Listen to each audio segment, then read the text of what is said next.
What up, guys? Today we're looking at a minigame by Statistical called Through the Spider Web. It's a PvM minigame where we have to fight waves of zombies and skeletons and protect the power cores.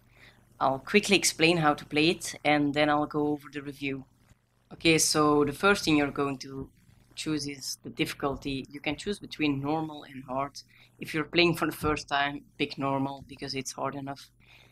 Then we can choose between three kits: poorly equipped, moderately equipped, and overly equipped. The names speak for themselves. Poorly equipped is just some basic leather gear, moderately is stone sword and leather gear, and overly equipped is iron gear, iron sword. Overly equipped. So iron boots, iron helm, sand, that's the currency you're going to need, arrows and a bow and an iron sword. So you can pick as many as you want. There's 5 of each, and I have no idea if the map maker intended to be able to pick multiple kits, but I'm just doing it because you're going to run out of arrows pretty fast, and your sword is going to break pretty fast. So pick multiple, and you should be good to go.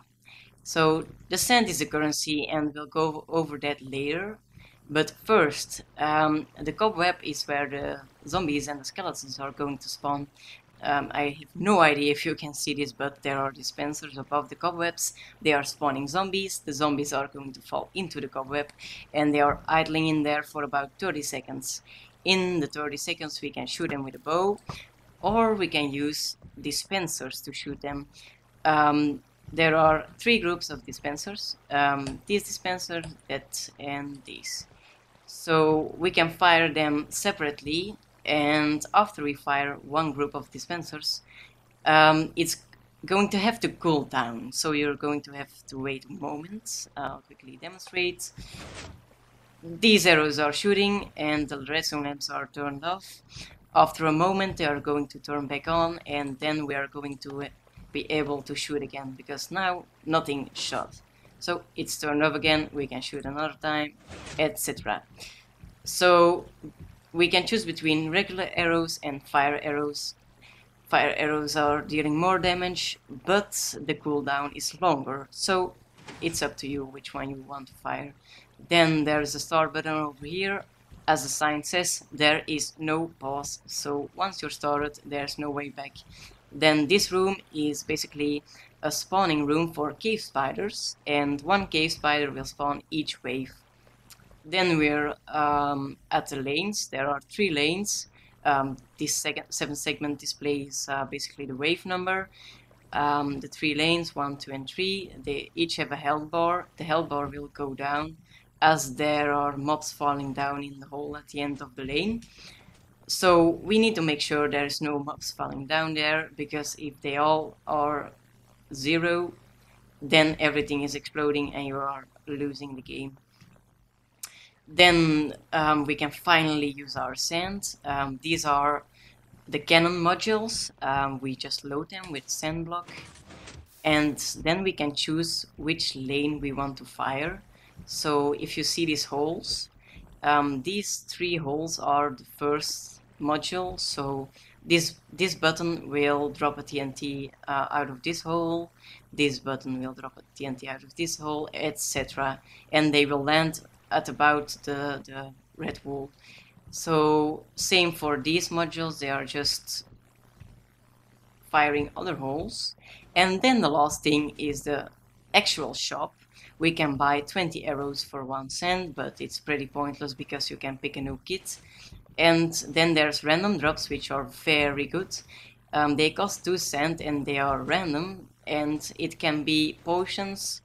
So health potions, regeneration potions, it can be enchanted gear, it can be arrows, it can be an enchanted bow, etc.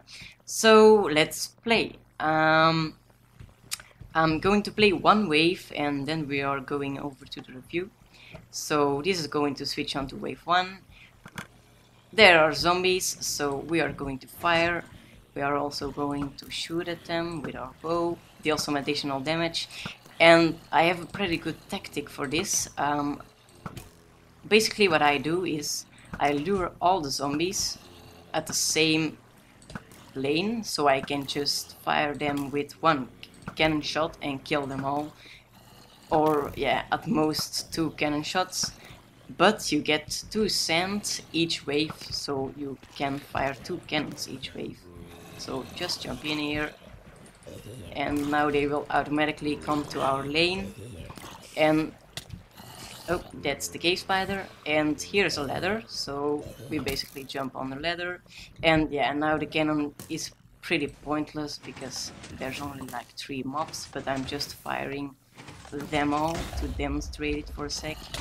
So as you can see, that's the cannons, and wave 2 has already started, so you have to be pretty quick. You can harvest the sand if you want, shoot another one, and yeah, that's it. So let's go over to the review. As you can see, I gave 3.5 stars for mind blowness. Well, I'll quickly go over the positive and negative points. The positive points, it's a great redstone game.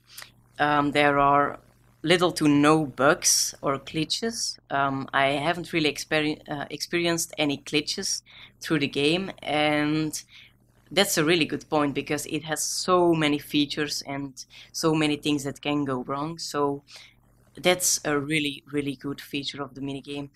Then the negative points, or yeah, as I like to call them, the work points. There's a clock constantly running, so it's constantly creating lag, and I hate clocks that are constantly running, so that's where you lost some points. And also, yeah, it's not really a negative point, but it can help yourself a lot if you don't use the same block for each different part of the redstone.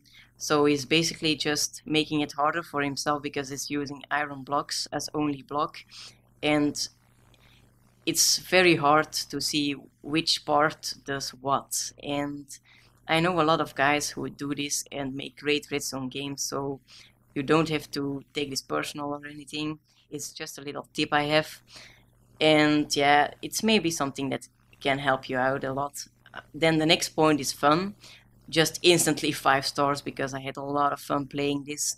I also play this with my friends, so it's multiplayer compatible. It's a lot of fun. I got to wave 25 with my friend, and we had a lot of fun playing it. It's really nice that you can use cannons, but you can also just fight them yourself. You don't have to use the cannons. There are these upgrades that are really awesome.